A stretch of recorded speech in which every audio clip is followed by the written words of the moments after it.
premium at all. S1 Corp, $320 million all stock deal. Cena, I talk about this one a lot. They were upgraded from sell to neutral at Goldman Sachs. There is a 10% short position down with Sino-Forest. Two different stories. In Continued Care, we did have one merger Monday, a small deal. Metropolitan Health is taking them over at $416 million. Continued Care, they run these medical facilities, about 18 of them in Florida. 7 early movers. Well, one of these days you're going to feature Microsoft, aren't you? Yeah, one of these days. And one of these days, if you tune in at 2 o'clock Eastern, you'll find out if these 7 early movers are still moving, because that's Charles's show, 2 o'clock Eastern on the Fox Business Network. All eyes are on Greece, but it's not just a financial issue. Next, Judith Miller on the security issues raised by Greece's money woes.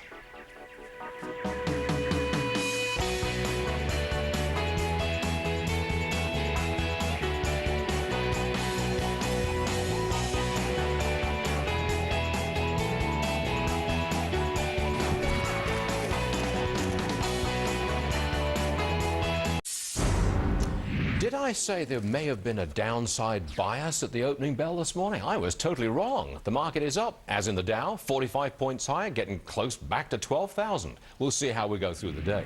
Here's where the big change is, and that's the price of oil. We were down below $90 a barrel just a couple of seconds ago. Now we're right at $90 per barrel. Oh, what a difference a week makes. Now look at gas prices. Oh, what a difference indeed a week makes. $3.56 is your national average for regular unleaded as we speak. And diesel is down to $3.92. 40-odd cents away from the high of about 6 weeks ago. That's gas. Now, the Greek debt crisis, that's the major concern for the world's markets right now. And for security, too. Introducing that element of the discussion is Fox News contributor Judith Miller. She is with us right here. Judith, welcome to the program.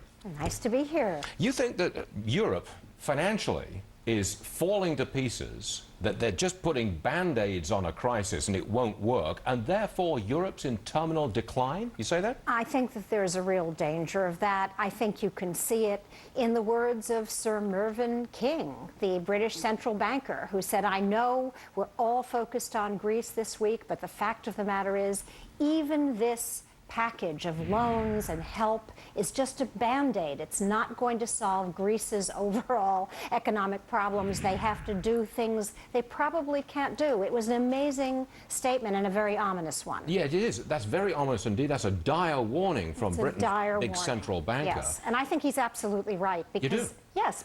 So Europe continues to decline and can play an ever smaller role in the world, including Libya, where it can barely scrape together any forces to make any kind of action whatsoever. And you see this as terminal decline. I see it as heading in that direction unless the Europeans really examine themselves and where they're going. You know, Secretary Gates, on his long farewell tour, gave another real warning to NATO. NATO, Greece, of course, has been a long-standing member of NATO. If you don't pull your weight, you don't do things that you have to do to have this alliance, you can't have this alliance. But they can't. But they can't, and that's why the United States still shoulders 75% of the burden. This is not going to endure, Stewart. This cannot last because the American taxpayer isn't going to stand for it. Well, that destabilizes the world to some degree, doesn't it? I mean, that's pretty ominous stuff, Judith Miller. I think that's why we all have to be focused on that little country that we all love, Greece, this week, because so much is at stake there. If the Greeks cannot do this with a socialist prime minister, with an amazing amount of goodwill in him, if not in the government, then I think we're all in trouble. Okay, supposing they accept the austerity, they vote yes, we'll take it. Give us the pain, we'll take it, and give us the money as well. So, do you think it lasts?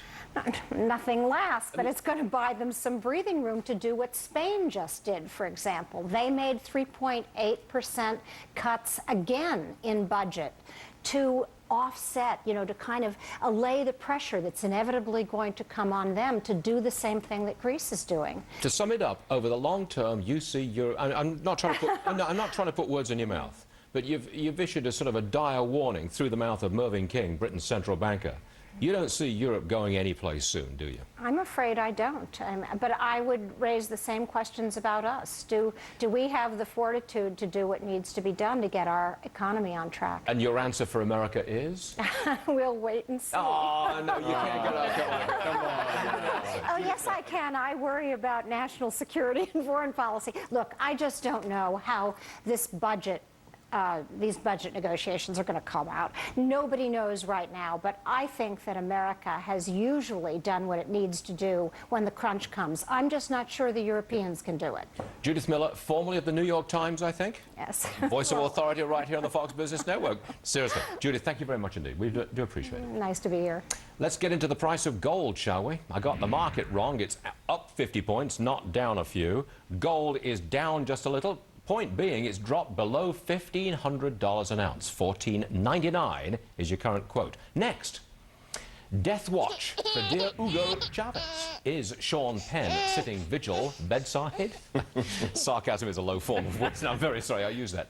And in our next hour, I will challenge Republican Congressman James Lankford on the debt talks. Will the GOP really allow the disaster that not raising the debt ceiling could bring on us?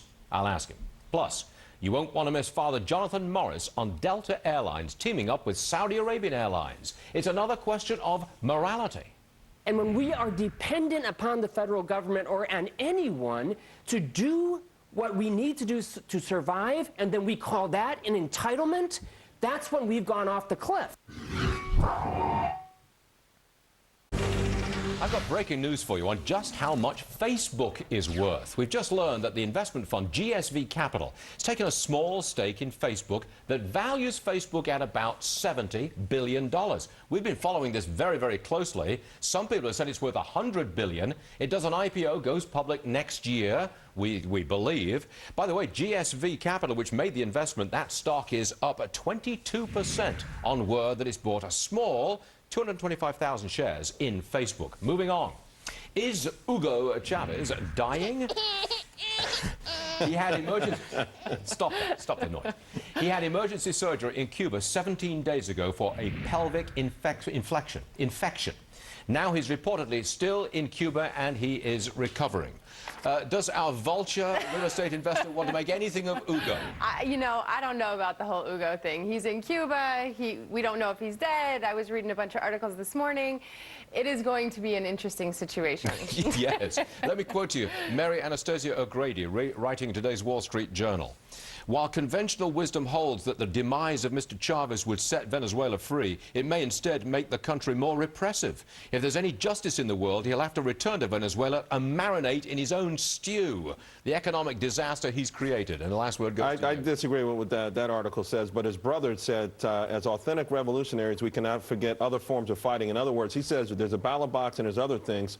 I don't think people realize last year the opposition party won a majority of the votes. Now, they don't have a majority in Congress because it's gerrymandering.